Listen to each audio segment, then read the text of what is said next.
Magandang araw! Narito na naman ako, si Teacher Malu, para kayo ay gabayan sa ating aralin sa unang markahan ng Araling Panlipunan.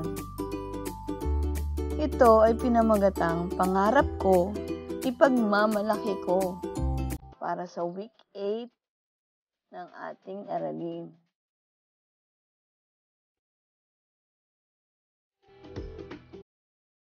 Ang araling ito ay makatutulong upang lubos na maunawaan mo at maipamalas ang pag-unawa at pagpapahalaga sa sariling pamilya at bahaging ginagampanan ng bawat isa. Pagkatapos ng araling ito, inaasahang maipagmamalaki mo ang sariling pangarap o ninanais sa pamamagitan ng mga malikhaing pamamaraan.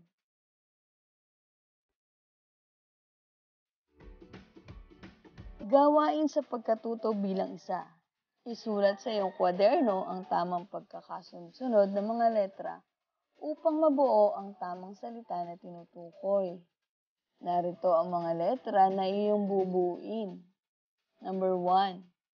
Anong salita ang iyong nabuo? Number 2. Ano-ano ang iyong mga pangarap sa buhay? Number 3. Mahalaga ba ang may pangarap? Number 4. Ano sa palagay mo ang dapat gawin upang matupad ang iyong pangarap? Isulat ang iyong sagot sa kwaderno.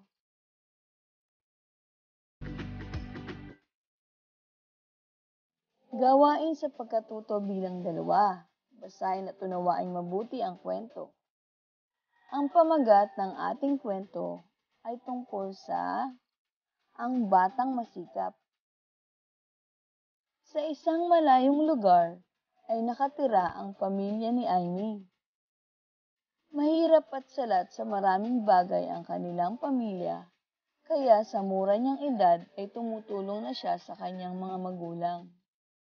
Tumutulong siya sa ibang gawain upang kahit paano ay gumaan ang pasanin ng kanyang mga magulang.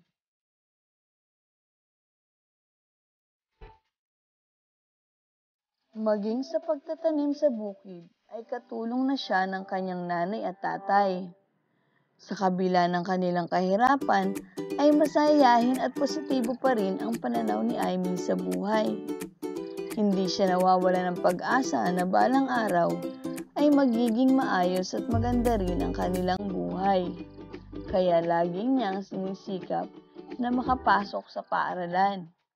Isang araw, naisipan niyang mamitas ng bunga ng bayabas sa kanilang taniman. Alam ko na, wika niya sa kanyang sarili. Ititinda ko ito sa aking mga kaklase para magkapera ako at makabili ako ng mga lapis para sa amin ni Wena.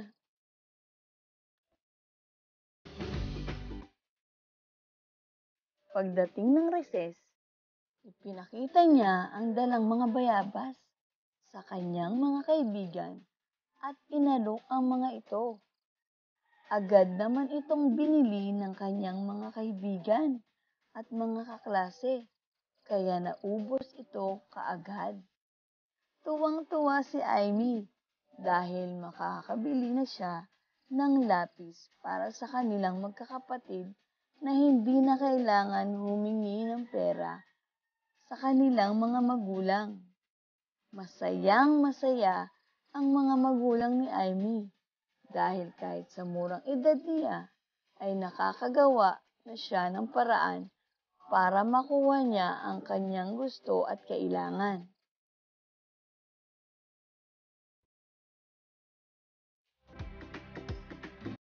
Sana ay nagustuhan niyo ang ating kwento. Para sa gawain sa pagkatuto bilang 3, piliin ang letra ng tamang sagot sa bawat tanong. Isulat ang sagot sa kwaderno. Number 1. Sino ang pangunahing tauhan sa kwento? A. Ara, B. Amy, C. Ami. Number 2. Saan nakatira ang pamilya ni na Amy? A. Sa isang syudad, B. Naninirahan sa isang bansa. Letter C. Nakatira sila sa malayong lugar. Number 3. Anong uri ng buhay ang meron sila? A. Sagana. B. Mahirap. C. Tama lang.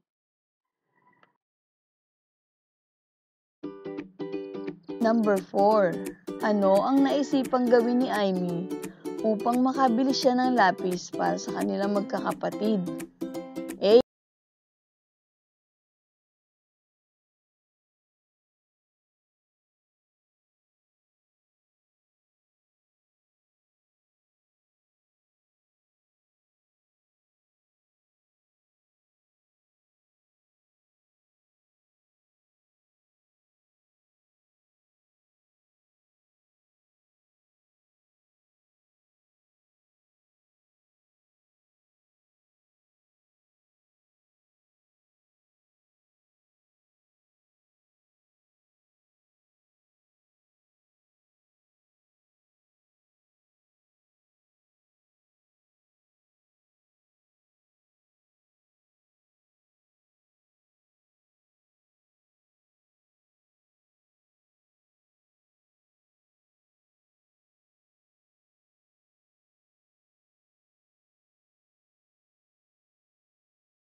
Tungkol sa mga bagay na maaari mong gawin sa bawat sitwasyon. Number 1.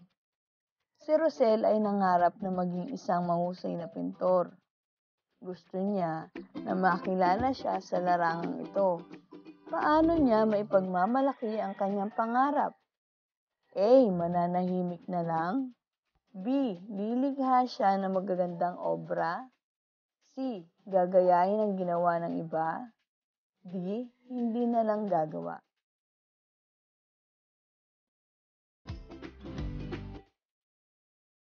Number 2.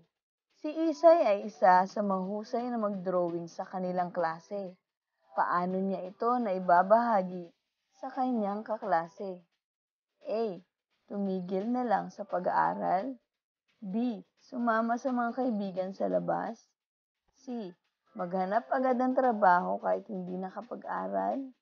D. Tumulong sa kamag-aral na nangangailangan ng tulong. Number 3. Mahusay umawit si Elmo. Paano niya maipagmamalaki ang kanyang talento? A. Hindi na lang sasali. B. Aawit sa loob ng bahay. C. Magtatago kapag may nakakarinig.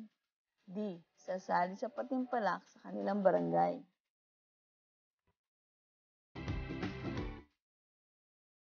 Number 4. Sina Dana at Kara ay kambal. Ginagamit nila ang kanilang husay sa pagsayaw upang makatulong sa kanilang mga magulang. Paano kaya nila ito nagagawa? A. Pagsayaw sa mga okasyon ng walang bayad. B. Pagsali sa mga patimpalak. C. Pagsayaw sa loob ng bahay. D. Pagpapatawa. Number 5. Pangarap ni Marlon ang makabuo ng mga bagay na makapagbibigay saya sa mga batang tulad niya. Mula sa mga patapong bagay, nakagagawa si Marlon ng iba't ibang uri ng laruan na ibinebenta niya sa kanilang barangay. Anong uri ng bata si Marlon? A. Masayahin, B. Matulungin, C. Palakaibigan, o D. Malikhain. Isulat ang letra ng iyong sagot sa kwaderno. Binabati kita kung iyong nasagutan ang lahat ng mga gawain para sa ika-8 linggo ng Araling Panlipunan. Maraming salamat. Sana ay kayo ay aking natulungan.